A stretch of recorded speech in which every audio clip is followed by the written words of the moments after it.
안녕하세요. 이제 서울병원 최한솜입니다. 김은동 교수님께서 초청해 주셔서 3년째 발표를 하게 돼서 정말 영광이고요. 저희는 오늘 그 한국뇌전증협회 그 뇌전증 부모 교육으로 우리 아이 약물 치료 바로 알기에 대해서 말씀드리겠습니다. 먼저 저희 지금 이제 참석하시는 부모님들께서는 이제 환우 아이들이 이제 뇌전증으로 진단을 받으셨을 거고, 그러면 이제 뇌전증 처음 진단 받으셨을 때, 뇌전증이 뭐지? 되게 궁금한 부분이 많으셨을 것으로 생각이 됩니다. 음,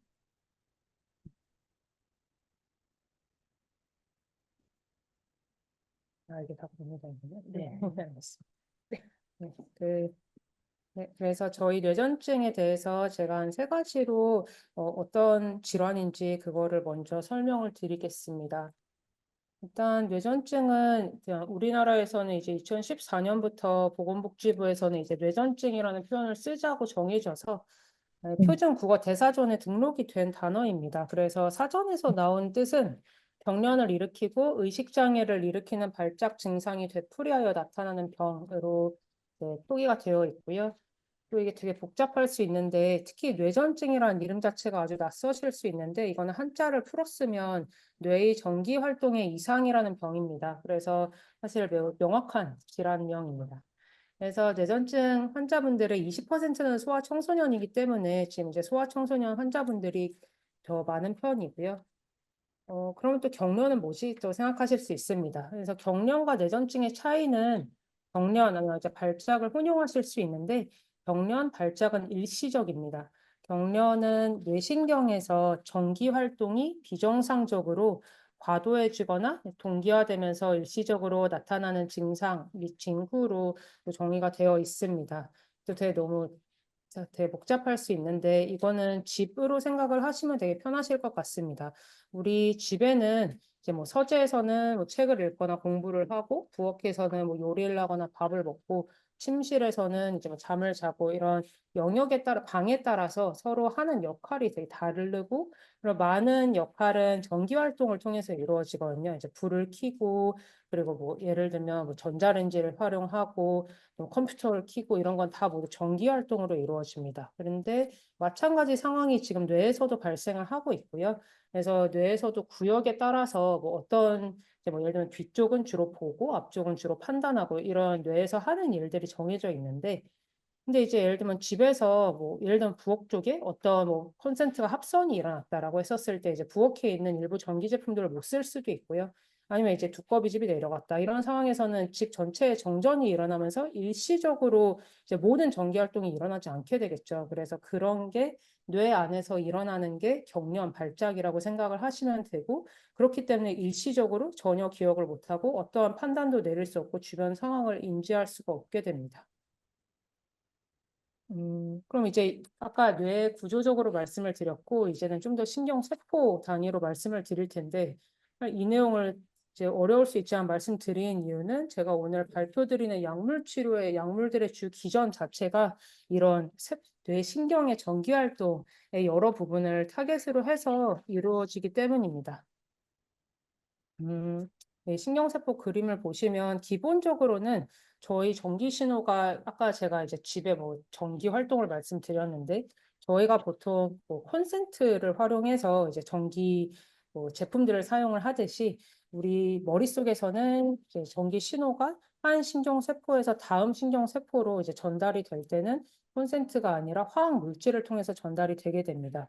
그러면 여기 신경세포에서 나트륨이라는 이온을 통해서 신경 신호가 신경세포 내에서 전달이 돼서 그 끝에 가게 되면은 화학물질을 담아둔 작은 주머니인 세포가 끝까지 가게 되면서 화학물질을 이렇게 퍼뜨리고요. 그러면은 그 화학물질을 그 다음 신경세포가 받아들여서 신경 신호가 계속 전달이 되게 됩니다. 근데 이 신경 신호 중에 어떤 신호는 이제 흥분성 신호라서 비정상 전기 신호가 더 만들어지고 어떤 신호는 억제성이어서 신호가 좀 더 줄어드는 상황이 발생을 하게 됩니다.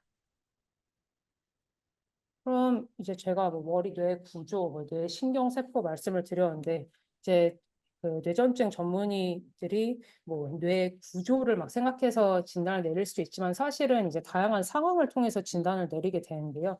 그 상황은 이제 24시간 이상의 간격을 두고 유발되지 않은 경련이 2번 이상 일어날 때 진단을 할 수도 있고요. 아니면 한 번만 경련을 했지만 여러 상황 저희가 이제 뭐 다양한 검사들을 통해서 다시 경련을 할 수 있는 가능성이 높다라고 했을 때도 진단이 되고 뇌전증 증후군으로 진단이 될 때도 진단이 됩니다. 뇌전증 증후군은 어떤 나이에서 어떤 식으로 경련하고 뇌파는 이렇고 그리고 앞으로 경과는 이렇다 이런 게 알려진 질환군들이 있고 소아청소년에서는 한 30가지 정도 있습니다.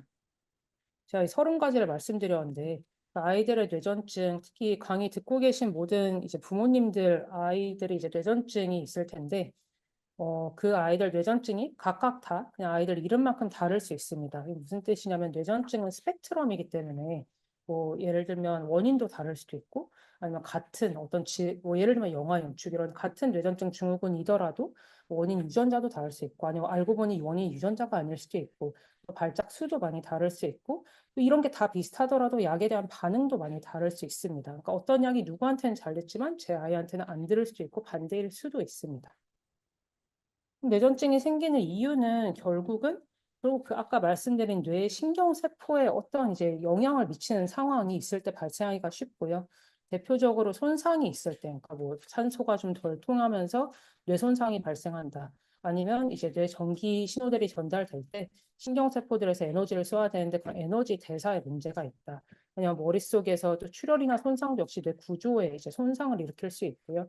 유전 질환이 이제 요즘 정말 많은 유전자 검사들이 이루어지고 있는데 또 유전적으로 뇌 이런 신경세포의 신호 전달에 변화를 일으킬 수 있는 질환들 그리고 중추신경계 감염, 뭐 뇌염이라든지 그런 감염들 또 약물을 꼭 필요한 약물을 중단하거나 아니면 이제 전기 신호에 방해가 되는 약들을 남용하게 되거나 이런 원인들이 있는데 또 사실 많은 경우는 이러한 평가를 다 거친 후에도 많은 경우는 그냥 원인은 찾지 못하는 특발성인 경우들도 있습니다. 그래서 뇌전증을 이제 치료받아야 되는 이유는 뇌전증을 치료받으면 자녀분들이 보다 안전하고 편안하게 지낼 수 있습니다. 저희가 뇌전증을 치료해야 되는 이유 중에 부분은, 가장 큰 이유는 이제 위험한 상황에서의 경련을 막는 것이 아주 중요한데요. 위험한 상황이라고 하면은 부엌에는 이제 칼이나 불 같은 이제 의식을 잃으면 안 되는 상황들이 있는데 그런 부엌에서나 아니면은 제한된 시간 내에 건너야 되는 횡단보도나 수영장이나 높은 곳 이런 곳에서는 의식을 잃으면 안 되기 때문에 그래서 뇌전증을 치료한 것이 중요하고 일부 뇌전증은 얼마나 빨리 치료를 받느냐에 따라 진행이 달라질 수 있습니다. 뭐 영아연축 증후군, 뭐 레녹스 가스토 란다우 클레프너 증후군 등이 있고요. 그래도 또 치료를 망설이실 수 있습니다. 왜냐하면 뇌전증이 4천년 전부터 알려져 있었는데 사실 옛날에는 되게 비과학적인 치료가 많았고 그럼 더더욱 이제 효과가 떨어지기 때문에 우리가 할 수 있는 일은 이제 좀 이제 종교적으로 위탁을 할 수밖에 없다. 그래서 그런 부분을 저희가 4천년 정도는 그렇게 알고 있다가 1900년대 때부터 이제 뇌전증 치료가 정말 많은 새로운 부분들이 개발이 되었습니다. 그래서 저희가 지금도 활용하는 약인 페노바르비탈이 이제 1910년부터 만들어졌고, 그 다음에 이제 뭐 1920년대에는 케톤 생성 식이요법, 또 50년대부터는 이제 뇌전증 수술도 많이 하게 되고, 그래서 이렇게 1990년대에는 유전자 연구도 이제 새로 막 활성화가 되면서 지금 이제 2023년까지 수많은 발전이 이루어지면서 이제는 뇌전증 연관된 유전자는 1,500개가 있어요까지 지금 많은 발전이 이루어지고 있습니다. 그래서 이제 옛날에는 뭐 비과학적인 치료들만 있던 시절과 비교했을 때 2000년대 이제 아주 권위 있는 연구상으로는 모든 뇌전증의 50%는 한 가지 약으로 경련이 조절이 된다는 것이 알려져 있고요. 16%는 두 가지 약으로 조절이 됩니다. 그리고 나머지 3분의 1의 환자들의 경우에도 수술이나 뭐 케톤 생성 식이요법과 같은 다른 방법으로 경련이 조절되기도 합니다. 그래서 이전에는 막 뇌전증이 되게 절망적인 질환이었다면 부모님들께서 아이들이 뇌전증을 진단받았을 때 훨씬 좀 희망을 가지고 담대하게 치료에 임하실 수 있겠습니다. 그럼 이제 그 뇌전증의 치료는 다음과 같은 방향으로 진행이 되는데요. 먼저 아이들이 보통 경련이나 발작을 하게 되면서 진료를 시작하게 될 것입니다. 그러면 이제 그 담당 병원에서 이 문진 뭐 어떤 식으로 경련했나요? 뭐 신경학적 검사는 괜찮은지 이제 전기 세포의 활동을 보는 그러니까 뇌 신경세포의 활동을 보는 뇌파 그리고 뇌 구조에는 문제가 없는지 뇌 영상을 MRI와 같은 영상을 보았을 것입니다. 그러면 뇌전증은 어떤지, 경련 양상은 어떤지, 뭐 그리고 뇌전증 증후군에 해당하는지에 따라서 진단이 됐을 거고 그 뇌전증 진단에 따라서 대부분의 경우에는 약물 치료가 1차 치료가 됩니다. 그래서 약물을 두 가지 이제 처음에 시작을 했다가 또 필요하면 두 가지 사용하게 되면 아까 말씀드린 것처럼 3분의 2에서는 경련이 조절이 되는 경우가 많고요. 그리고 이제 나머지 3분의 1 정도는 약물 세 가지 이상 투여가 필요할 수 있는 약물 불응성, 약물의 반응이 좀 떨어진다. 아니면 치료가 좀 어려울 수 있다. 난치성 뇌전증으로 진단이 될 수 있는데 이때는 이제 저희가 다른 방법을 더 생각해야 되지 않는지, 뭐 증후군은 또 다른 부분을 더 생각해야 하나 이런 진단의 재확인 과정을 거치게 되면서 이제 약물 치료를 더 추가할 수도 있고요. 그리고 적응이 되면 뇌전증 수술이나 뭐 케톤 생성 식이요법, 아니면 미주신경 자극술과 같은 다양한 치료를 고려하게 될 수 있습니다.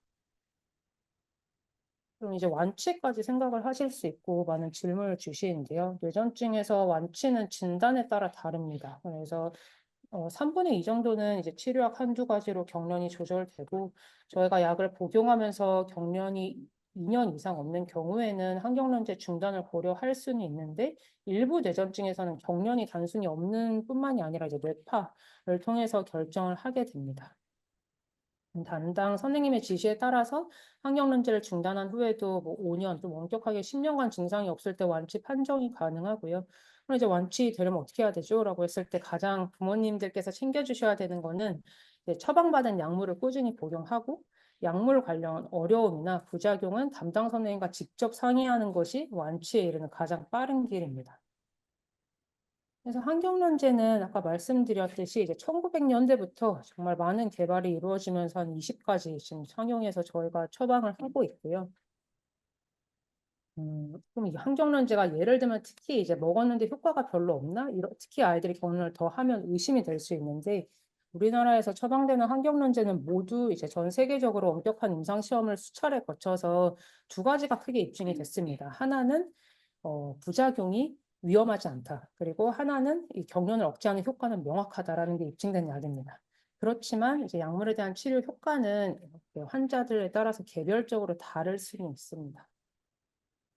그래서 이제 아까 보여드렸던 그 신경세포를 각 이제 신경세포의 각 부분에서 이제 뇌전증 약들이 어떻게 작용하는지 보여주는 그림인데 결국 부모님께서 보실 부분은 이제 뭐 나트륨 채널에 작용하기도 하고 소포에도 작용하기도 하고 흥분성 신호, 억제성 신호에도 작용하는 다양한 약들이 있다를 보시면 되겠습니다.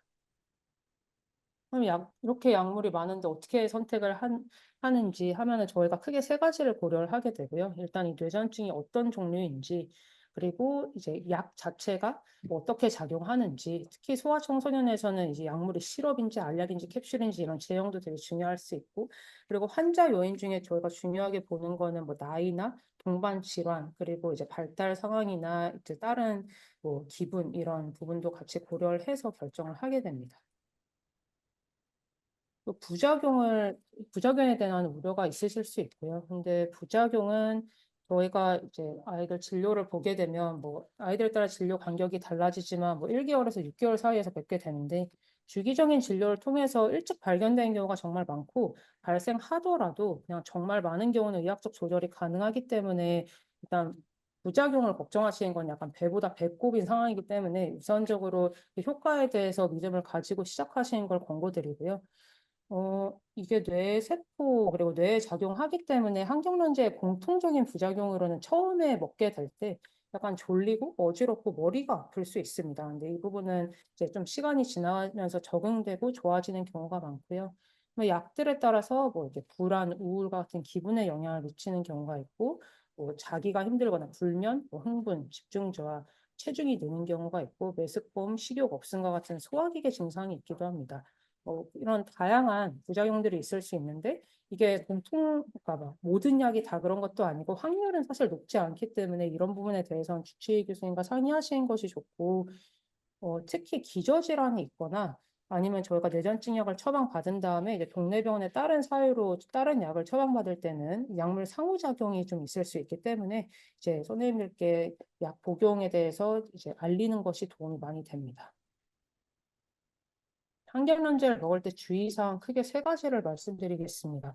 아까 제가 이제 완치에 이르기 위해서는 약을 규칙적으로 먹는 것이 정말 중요하다고 말씀을 드렸고요. 대부분은 하루 약, 지금 저희가 처방드리는 약들은 정말 대부분 하루 2번, 하루 1번인 경우들도 있습니다. 약은 규칙적으로 꾸준히 먹어야 약 효과가 일정하게 유지되고요. 그래서 이 아래 그림을 보시면 저희가 항균련제 약을 처음 먹기 시작하면 이제 한번 저희 피 속에서 약물 농도가 올랐다가 떨어지고 다시 올랐다가 떨어지고 이게 한 5번 정도 반복이 되면 뭐 이제 몸 안에서 치료 범위 내의 약물 농도가 유지가 되게 됩니다. 그래서 그렇게 잘 먹고 있다가 한번 이제 빠뜨리게 되는 상황이 오면 이제 약물 농도가 치료 범위대로 떨어지게 되고 이게 한 2번 정도를 보충을 하게 돼도 치료 범위 오르기까지 시간이 더 걸릴 수 있기 때문에 약을 꾸준히 먹는 게 아주 중요합니다. 근데 약 먹을 시간을 놓치는 경우에는 이제 깨달은 시간, 약 까먹었다라고 했을 때 이제 깨달은 시간에 바로 복용하시고 다음 약은 그냥 원래 먹던 시간에 복용하시면 됩니다. 근데 약 한 번 먹은 거를 완전히 까먹었어요. 그래서 막 저녁에 떠올랐다고 하면은 근데 그때 약을 2배로 먹지는 않습니다. 그냥 대신 다음에 이제 그런 일이 좀 발생을 하지 않도록 알람과 같은 이제 다양한 약을 제때 챙길 수 있는 방법을 좀 다시 점검하시는 게 좋겠고요. 가끔 이제 오셔서 이제 약을 끊어보고 싶다, 절반만 먹고 싶다 이런 이제 약간 타협을 하시는 분들이 있는데 제가 이럴 때 이제 미국 뇌전증 협회 홈페이지에 있는 걸 그대로 지금 번역을 했는데 절대로 약을 자의로 중단하거나 용량을 조절하지 마십시오. 경련 발작이 심하게 나타날 수 있습니다. 이거는 진짜 너무 강조드리고 싶고 결국은 이게 약물 수능도 얼마나 약을 잘 규칙적으로 먹느냐와 연관이 되는데 이 부분 이제 약물 수용도가 떨어질 때 응급실 진료 횟수도 늘고 입원 기간도 늘고 의료 비용도 증가됐다는 자료들이 많이 있고요. 그리고 결국 약을 끊어보고 싶다는 거는 어떤 경우는 부작용인 경우도 있고 이제 다양한 상황일 수는 있는데 제가 약물 부작용 때문에 중환자실 간 환자는 본 적이 없는데 경련을 많이 해서 중환자실 간 환자들은 정말 많이 봤습니다. 그래서 꼭 약을 잘 드시고 그리고 약 부작용이 의심되거나 약을 먹었는데 경련을 더 하는 것 같다 하면은 진료 병원으로 연락을 해주시고 진료가 불가능한 상황에서는 가까운 병원에 먼저 의료진분과 상의를 하셔서 필요한 조치를 받으시는 것을 권고드립니다.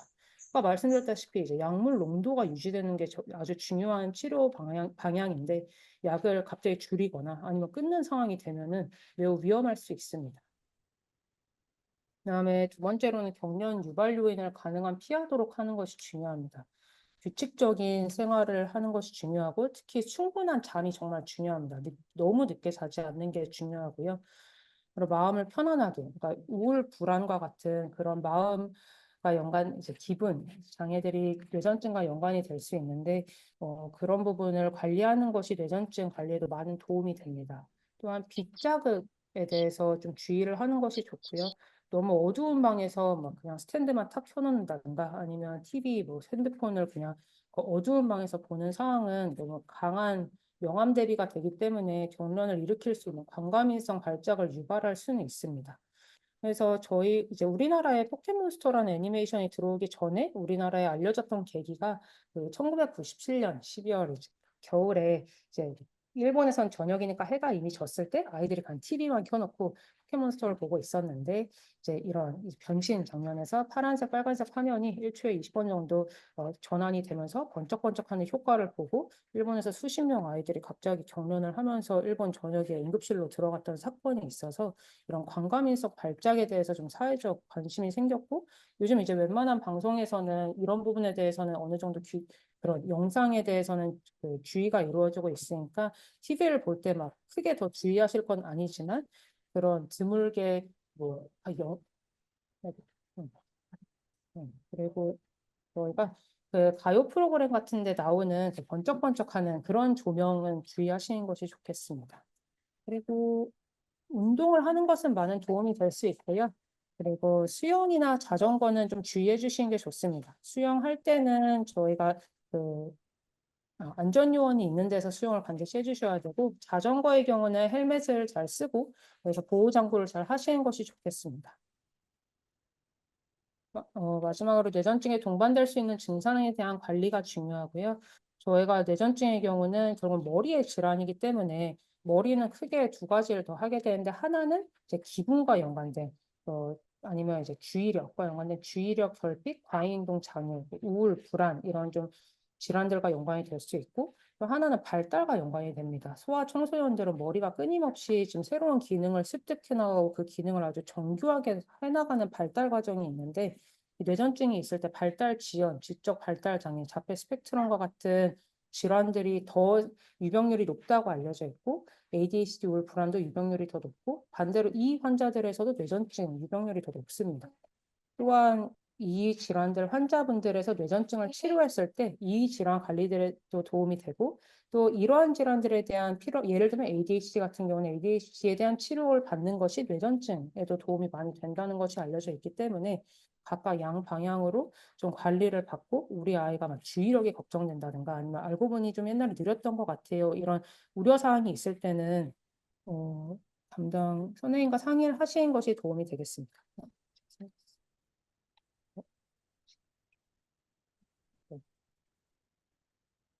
그리고 이 파란 선은 무시해 주시면 되겠습니다. 나중에 생겨서. 그래서 청소년분들은 더 조심하시는 게 좋은데, 청소년분들은 호르몬의 영향으로 인해서 지금 한두 시간 정도 더 늦게 자게 되고요. 그리고 불안, 우울, ADHD와 같은 증상들이 뇌전증이 없는 청소년들에서도 조금 더 이제 유병률이 높아지는데, 그럴 때 이제 더 뇌전증이 있을 때는 아까 말씀드렸다시피 유병률이 조금 더 높기 때문에 마음 관리를 잘 받으시고 필요하면 적절한 치료를 받으시는 게 아주 중요합니다. 이제 그리고 또 특히 청소년들은 친구들과 게임 스마트폰을 해야 될 것 같고 그럼 이제 또 빗자그 수면 박탈 이런 리스크가 생기게 되고요.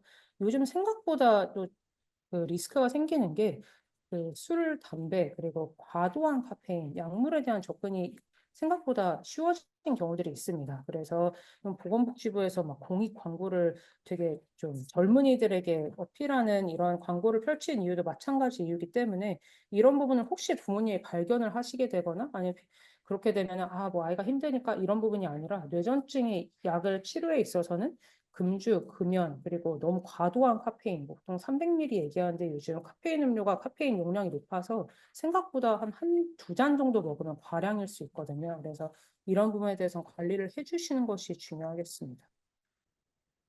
환경론제 먹을 때 궁금한 점 이제 세 가지 말씀드릴 텐데 이 세 가지는 일단 기본적으로 답은 그 주치의 선생님과 상의하세요가 답이고 근데 저는 이제 보조 정보를 제공해 드리겠습니다. 그래서 예방접종에 대해서 이제 궁금하신 부분이 많으실 텐데 주치의 선생님과 상의 후에 결정을 해 주시고요.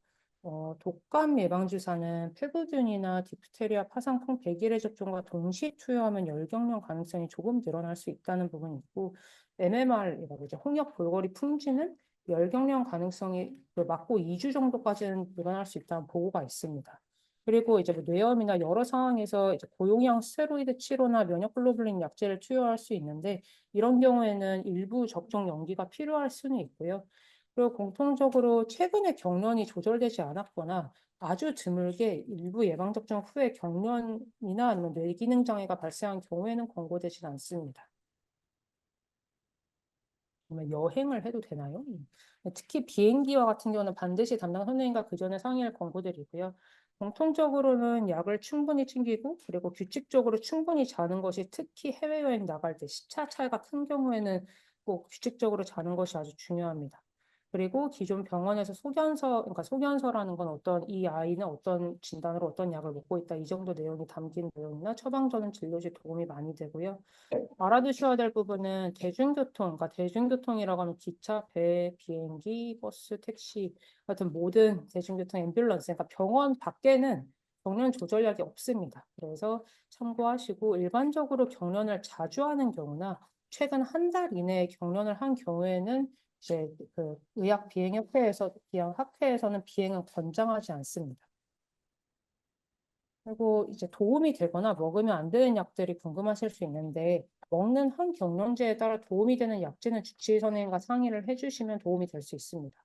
한약 좀 드시는 경우가 있는데 저희는 별로 권고하진 않는 게 의사분들이 이제 한약 성분을 모릅니다. 그리고 약물 상호작용이 발생할 수 있기 때문에 아까 계속 강조드렸던 일정하게 유지하던 항경련제의 농도가 크게 바뀔 수 있어서 좀 치료에 어려움이 생기고 또 드물게 간독성이 생기면 더 치료가 어려워집니다.